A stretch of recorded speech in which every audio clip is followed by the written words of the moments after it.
Giraffes Can't Dance by Giles Andreae, illustrated by Guy Parker Reese.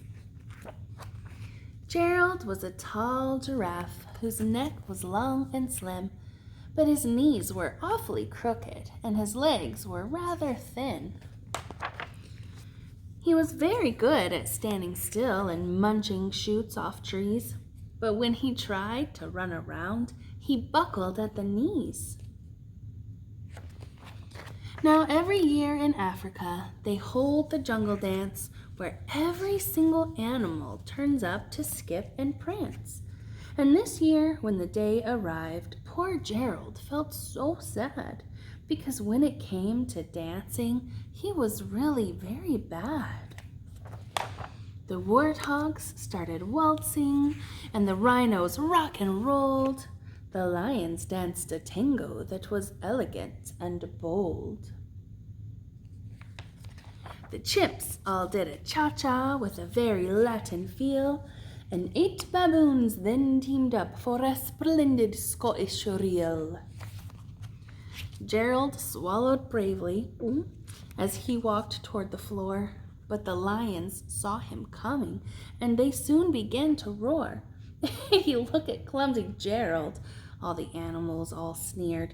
Giraffes can't dance, you silly fool. Oh, Gerald, you're so weird. Gerald simply froze up. He was rooted to the spot. They're right, he thought. I'm useless. Oh, I feel like such a clot. So he crept off from the dance floor and he started walking home. He'd never felt so sad before. So sad and so alone. Then he found a little clearing and he looked up at the sky. The moon can be so beautiful, he whispered with a sigh. Excuse me, coughed a cricket who'd seen Gerald earlier on, but sometimes when you're different, you just need a different song. Listen to the swaying grass and listen to the trees. To me, the sweetest music is those branches in the breeze. So imagine that the lovely moon is playing just for you. Everything makes music if you really want it to. With that, the cricket smiled and picked up his violin. Then Gerald felt his body do the most amazing thing. His hooves had started shuffling, making circles on the ground. His neck was gently swaying, and his tail was swishing round.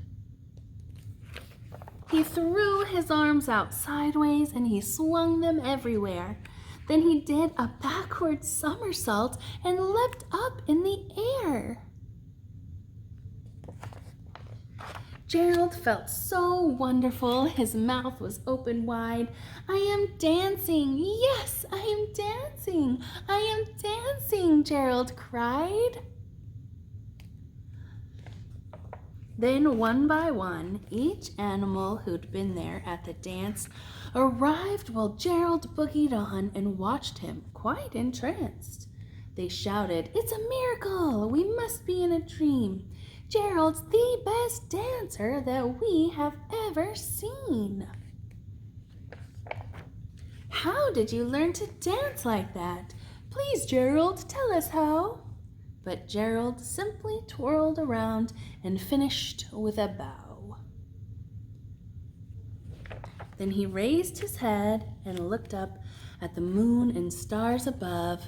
We all can dance, he said, when we find music that we love.